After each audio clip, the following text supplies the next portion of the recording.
तो hello friend, welcome back my channel GK Fantic में। आज हम लोग जो है प्रकाश का परावर्तन अपवर्तन लेके चलेंगे। इसके बाद हम लोग गोली दर्पण को लेंगे। उसके बाद फिर अवतल लेंस और उत्तल लेंस के बारे में जो कंफ्यूजन दूर होता है ट्रिक के माध्यम से हम लोग करने वाले हैं। ठीक है, तो चलिए शुरू करते हैं। तो सबसे पहले हम लोग देखेंगे प्रकाश के परावर्तन और अपवर्तन का मतलब होता है किसी चीज पर वो प्रकाश पड़ता है तो परावर्तन हो गया। अपवर्तन का मतलब हो गया कि वो विचलन टाइप का हम लोग को जो एग्जैक्ट जो है वो एग्जैक्ट नहीं देख के हमको उसका अप्रूप दिखेगा।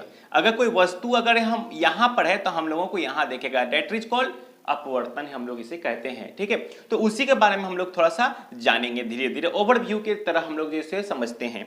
तो सबसे पहले अगर आप लोग देख रहे होंगे कि यहाँ पे दिख रहा होगा प्रदीप्त वस्तु एक अप्रदीप्त वस्तु है। तो प्रदीप्त वस्तु हम लोग उस वस्तु को कहेंगे जिसमें उसका खुद का प्रकाश हो, जो खुद जनरेट कर रहा हो, किसी के दूसरे के माध्यम से जनरेट नहीं कर रहा हो। जैसे कि बल्ब हो गया, मोमबत्ती हो गया, लैंटेन हो गया, तो जो भी सूरज का प्रकाश हो गया वो हो गया। मगर अगर हम लोग बात करें कि चंद्रमा भी होगा तो चंद्रमा यहां नहीं हो सकता है, क्योंकि वो सूरज के प्रकाश के से चमक रहा है, तो उसे हम लोग नहीं डिनोट करेंगे प्रदीप वस्तु में। इसका मतलब प्रदीप वस्तु वे वस्तु होंगे जो अपना प्रकाश खुद जनरेट कर रहा होगा, उसे हम लोग प्रदीप वस्तु कहेंगे। और अप्रदीप वस्तुएं उसे कहेंगे जो अपना प्रकाश प्रदीप्त नहीं कर रहे होंगे, वो अपना प्रकाश जो है किसी दूसरे माध्यम से जनरेट कर रहे होंगे।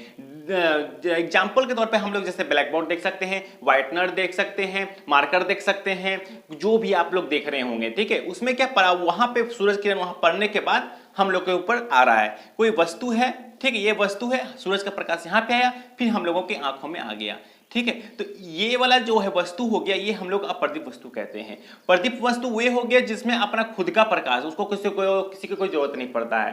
ठीक है, तो अगर आप लोगों को एग्जाम पूछ गया कि प्रदीप वस्तु निम्नलिखित में से प्रदीप वस्तु कौन सी है, अप्रदीप वस्तु कौन सी है, तो आप लोग जो साइड से बात आप लोग यहाँ पे देख के समझ सकते हैं। ठीक है, प्रदीप मतलब हो गया क्या, जो खुद से जनरेट कर रहा होगा प्रकाश। ठीक है, उसको किसी के सहारे की जरूरत नहीं पड़ेगा। अप्रदीप जिसके कि वो प्रकाश नहीं रहेगा तो वो जलेगा, वो दिखेगा ही नहीं हम लोगों को। ठीक है, तो उस तरह से हम लोग जो है समझ सकते हैं। अब हम लोग आते हैं प्रकाश की प्रवृत्ति के बारे में। ठीक है, प्रकाश की प्रकृति जो है दो सिद्धांत पर काम करती है। ये भी एग्जाम पूछा गया है कि प्रकाश की प्रवृत्ति किस सिद्धांत पर काम करती है। तो कितने हो सकते हैं, 2 3 4 5 ऑप्शन दिया जा सकता है। तो यहाँ पे आप लोग देख सकते हैं प्रकाश के तरंग सिद्धांत एक होता है और एक होता है प्रकाश का किरणिका सिद्धांत पर कोई काम करता है। तो दो सिद्धांत हम लोगों ने देखे, किरणिका सिद्धांत और एक हो जाएगा तरंगी सिद्धांत। तो तरंग सिद्धांत जो होता है किसके पर काम करता है, ये विद्युत चुंबक के सिद्धांत पर काम करता है। ठीक है, ये भी याद रखिएगा, पूछा जा चुका है कि प्रकाश का प्रथम नियम जो है, वो जो सिद्धांत है, वो प्रकाश का तरंग सिद्धांत किस पे काम करता है, विद्युत चुंबक पे काम करता है। वहीं अगर बात करें प्रकाश का किण्विक सिद्धांत जो होता है, वो इसमें बोला जाता है कि प्रकाश जो होता है कणों का मिश्रण होता है, जिसके माध्यम से वो अत्यधिक उच्च चाप से सीधी रेखा में गमन करती है। ये किण्वन का सिद्धांत में यही बोला जाता है। ठीक है, तो हम लोगों ने ये टॉपिक को देख लिया।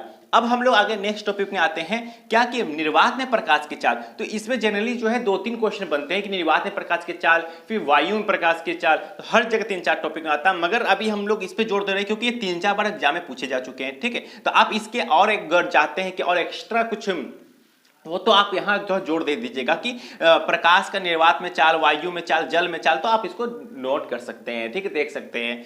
तो वहीं अगर बात करें तो प्रकाश में निर्वात की चाल क्या हो जाएगा, तो हो जाएगा हम लोगों का 3 × 10⁸ मीटर पर सेकेंड होता है। ये भी याद रखने की बात है। ठीक है, चलिए हम लोगों ने जान लिया।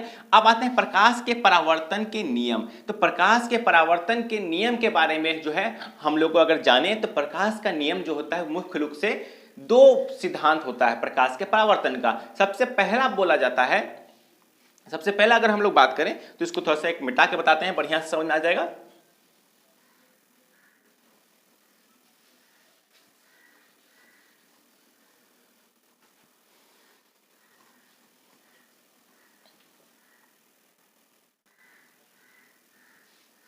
चलिए, तो अब हम लोग अगर देखा जाए प्रकाश का परावर्तन का नियम, प्रकाश परावर्तक, अब यहां हटा देते हैं। अभी क्या नियम हो जाएगा, परावर्तन के नियम के नियम। ठीक है, प्रकाश के परावर्तन का नियम क्या बोलता है, पहला नियम बोलता है कि एक अगर कोई समतल दर्पण, कोई भी वस्तु है, उस पे आने वाला ये कोण मतलब कि आने वाला आपतित किरण कहते हैं और जाने वाला को परावर्तित किरण कहते हैं। मतलब कि आपतित किरण, तित किरण मतलब कि जो आपतित किरण सूरज के प्रकाश से जब किसी वस्तु पे पड़ता है तो आपतित किरण मतलब आपतित किरण का मतलब क्या है, आ रहा है। परावर्तित का मतलब क्या हो जाए, जो कि यहाँ पे आके वो जो अपना एंगल जो अपना जगह चेंज कर दे रहा है वो कोण, और एक हम लोग मानते हैं लंब, ये लंब हो जाता है। ठीक है, तो इसमें बोला जाता है कि आपतित किरण, परावर्तित किरण और लंब तीनों एक ही तल पे बोल सकते हैं। ये क्या है, एक ही तल या बिंदु पर होते हैं। मतलब कि बोला जाता है पहला नियम अगर पूछा जाए कि प्रकाश के परावर्तन का नियम, दो ही नियम दिया गया है। पहला नियम बोला गया है कि प्रकाश का आपतित किरण और परावर्तित किरण और जो लंब है सभी एक ही तल पर होगा। ठीक है, और क्या बोला गया, एक ही तल बोलिए तो एक ही बिंदु पर होता है। तो वही हम लोग देख रहे हैं, आपतित किरण, परावर्तित किरण और ये एक लंब तीनों कहां पे, एक ही बिंदु पर है, एक ही तल पर है। तो ये पहला नियम कहला जाता है। वहीं अगर बात करें सेकंड नियम बोला जाता है कि अब यहां से आपतित किरण जो आ रहा है तो यहां पे एक एंगल बनाता है आई। ठीक है, और जो जा रहा है इसे हम लोग बनाते हैं आर। तो आई जो होता है angle i equal to i r कहलाता है। इसका मतलब क्या हो गया कि ये जो आई जो है ये आपतित, ये हो गया आपतित कोण, परावर्तित कोण, मतलब कि आई जो हो गया वो आपतित कोण हो गया। देखिए जब किरण आ रहा था तो आपतित किरण, परावर्तित किरण, अब जब यहां लंब डाल दिए तो यहां पे जो बट रहा है दो भाग, तो वो क्या कह रहा है, आपतित कोण परावर्तित कोण बराबर होता है। ध्यान दीजिएगा, आपतित कोण परावर्तित कोण है, कोण बराबर होता है। ठीक है, ये भी ध्यान रखने की बात है। तो अब हम लोग जो है अब इसको थोड़ा सा बढ़िया से हम लोग समझते हैं।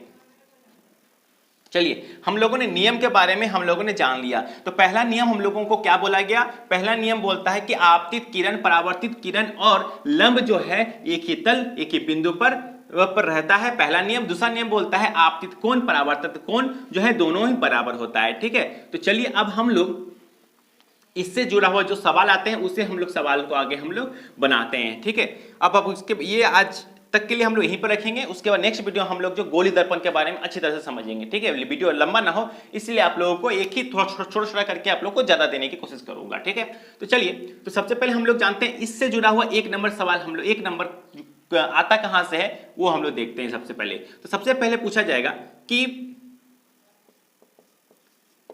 आपतित कोण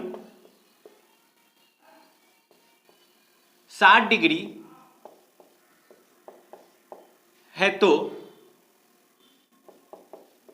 परावर्तित कोण कितना होगा।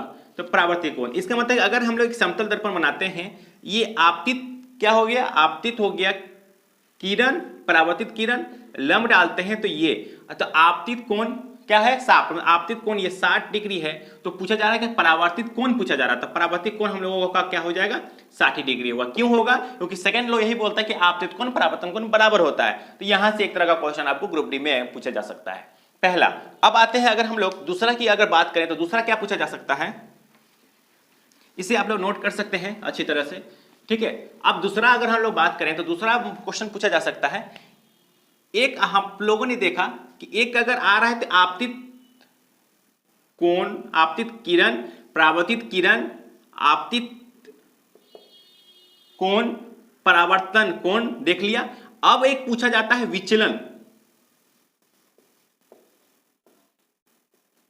विचलन कोण क्या है, विचलन कोण पूछा जाता है एग्जाम में। तो वो विचलन कोण क्या है, चलिए वो भी हम लोग देखते हैं। विचलन कोण हम लोग किस जगह करेंगे, तो देखिए ये आपतित किरण हो गया, तो एक्चुअली में इसे तो यहां से गुजरना चाहिए ना, ये यहां से ना गुजर के यहीं से गुजर गया। इसका मतलब विचलन कितना हो गया, इतना एरिया विचलन हो गया।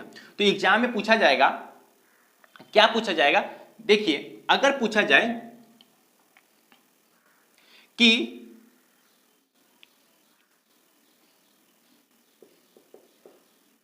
आपतित कोण 60 डिग्री हो तो विचलन कोण क्या होगा। आपतित कोण 60 है तो विचलन कोण क्या होगा। तो आप लोग सोचिएगा कि चलो आपतित कोण यही है तो विचलन कोण 60 हो जाएगा, एक्चुअली में यहां पे गलत हो जाएगा। कैसे होगा, प्रूफ के साथ हम लोग समझते हैं। तो बोला कि आपतित कोण, तो आपतित कोण तो ये हो गया 60 डिग्री, और आपतित कोण बराबर परावर्तन कोण, किसके द्वारा हम लोग कह रहे हैं आपतित कोण परावर्तन कोण बराबर होता है, प्रकाश के परावर्तन का दूसरा नियम के तहत कह रहे हैं हम लोग। तो क्या कह रहे हैं कि ये भी 60 हो गया, ठीक है। तो अब ये देखिए हम लोगों को ये ज्ञात करना है, मतलब कि एक रेखा में पूरा डिग्री कितना होता है, 180 होता है। इसमें से हम लोगों को क्या 60 दे ही चुका, 60 क्या 120 दे ही चुका हम लोगों को, ठीक है। अब हम लोग क्या करेंगे, विचलन कोण इक्वल टू 180 माइनस 120 करेंगे, ठीक है। तो कितना आ जाएगा हम लोगों का, 0 का 0 हो गया, 8 इधर हो जाएगा कितना, 8 में से 2 गया 6, कट गया 1 1, तो 60 डिग्री। विचलन कोण कितना हो जाएगा हम लोगों का, 60 डिग्री। तो ये जरूरी नहीं है कि 60 ही हम लोगों को मिलेगा, क्या पता 30 दे दे, 20 दे दे, 3 दे दे, कुछ भी दे सकता है। तो प्रोसेस यही है, विचलन कोण भी याद रख लीजिए आप लोग, आपतित ये भी याद रख लीजिए, आपतित कोण अपरावर्तित कोण, तो इससे एक नंबर बनता है फ्रेंड, ठीक है। अब आज हम लोग जो पढ़े हैं इसको एक बार रिवाइज कर लेते हैं। तो हम लोगों ने आज क्या क्या देखा था, प्रदीप्त वस्तु, अप्रदीप्त वस्तु, प्रकाश का सिद्धांत, फिर प्रकाश किस सिद्धांत पर काम करता है, फिर परावर्तन का नियम जो होता है वो हम लोगों ने देखा, ठीक है। अब हम लोग नेक्स्ट में हम लोग चलेंगे, नेक्स्ट जो वीडियो आएगा वो आएगा आप लोगों का समतल दर्पण को लेंगे, यही समतल दर्पण जो होता है उसके बाद हम लोग लेंगे उत्तल, फिर तीसरा लेंगे हम लोग अवतल लेके चलेंगे। तो ये 3 चैप्टर जो बहुत इंपॉर्टेंट है, तो नेक्स्ट वीडियो देखना ना भूलिएगा, ठीक है। अभी तो बस इसमें से एक ओवर प्रकाश के बारे में हम लोग बताएं इस चैप्टर में। नेक्स्ट टॉपिक आप लोगों को नेक्स्ट जो वीडियो मिलेगा वो आपको गोली दर्पण से जुड़ा हुआ मिलेगा, ठीक है। उसमें भी कुछ ट्रिक लगाया जाएगा कि और कहां से क्वेश्चन पूछे जाते हैं वो भी एक फनी के साथ हम लोग देखेंगे, ठीक है। देखना ना भूलिए वो भी वीडियो। मिलते हैं नेक्स्ट वीडियो में, धन्यवाद।